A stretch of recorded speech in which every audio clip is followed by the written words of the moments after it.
Brenda Seyfert here, and I'm talking about the devotional word home today, and it's related to the scripture that tells the story of the prodigal son.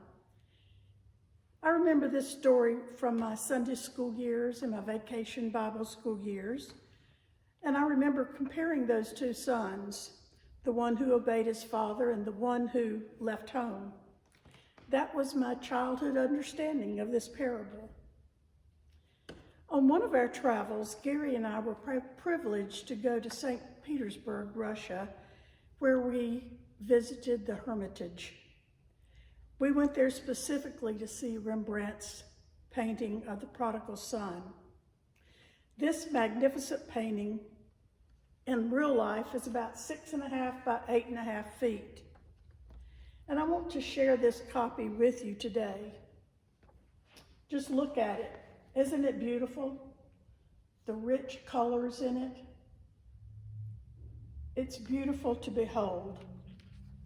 There are actually 6 figures in this painting. The father, the son who left home, the other son, and there is a man seated here. He might be a servant. There is a woman here, very difficult to see, even up close like this. She could be the mother of these boys. She might be another servant. And then up here, the very top, is the outline of another woman. She's not very distinct at all. Have no idea who she is.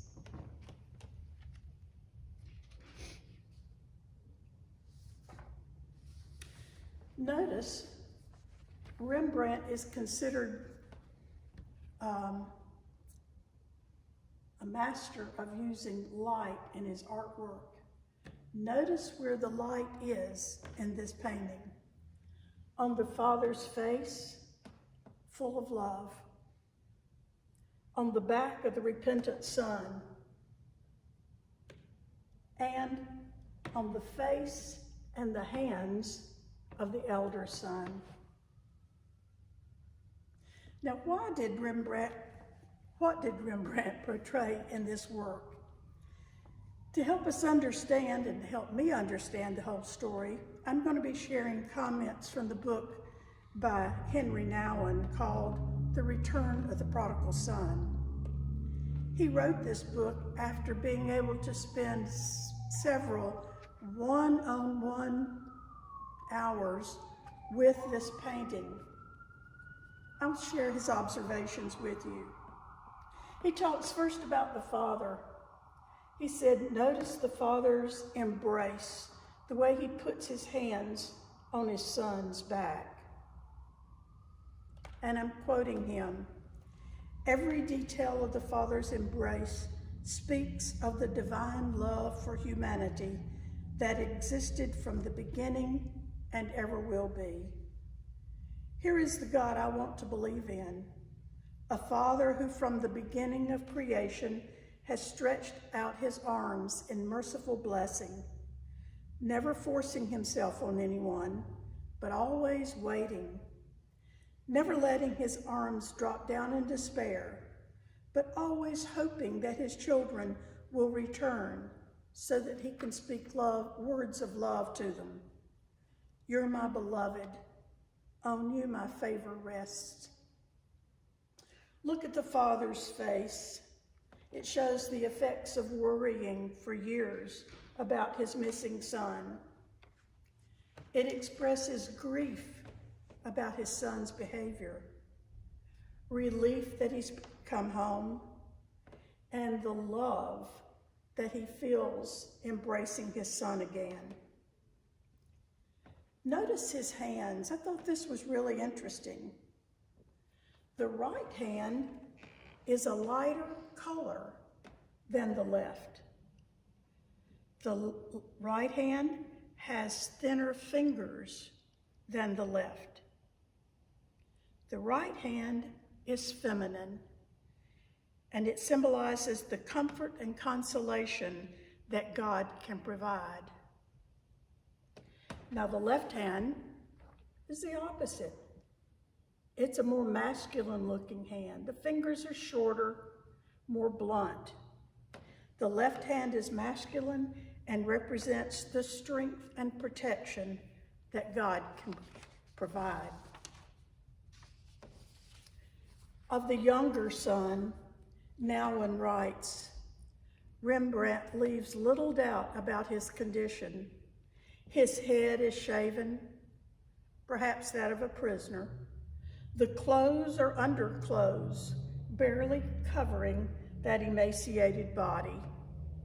And the soles of his feet tell the story of a long and humiliating journey of suffering and misery. I see emptiness, humiliation, and defeat. The older son stands to the side. Nouwen says, when I listen carefully to the words which the elder son attacks his father with, he uses words of self-righteousness, self-pity, and jealousy. I hear a deeper complaint. It is the complaint that comes from the heart that feels it never received what it was due. I've always been mesmerized by the symbols that we use in our church. They've always interested me. For instance, the fish, like the early Christians would draw in the sand with their foot so that the person they were talking to could identify that they were Christian. Or perhaps the three intersecting circles for the Trinity. Or the colors we use, like the colors of purple for Lent. Now, in the message of this painting, Rembrandt used no clear symbols to convey the main message. Instead, he just shows the emotions of the father and the two sons, which convey important biblical lessons. The father shows how God forgives sinners and welcomes them home. The younger son shows that you can always ask God for forgiveness for your mistakes and be embraced and welcomed home. The older son represents the person who struggles with the idea that God is willing to forgive the mistakes of sinners and welcomes them home. As I've spent time studying this parable along with this beautiful painting, these words kept coming to my mind, the words of a favorite and familiar hymn. Softly and tender Jesus is calling for you and for me. Patiently Jesus is waiting and watching for you and for me. Why should we tarry when Jesus is pleading for you and for me? Why should we linger and heed not his mercies for you and for me? Come home, ye who are weary, come home. Earnestly, tenderly, Jesus is calling, O sinner, come home.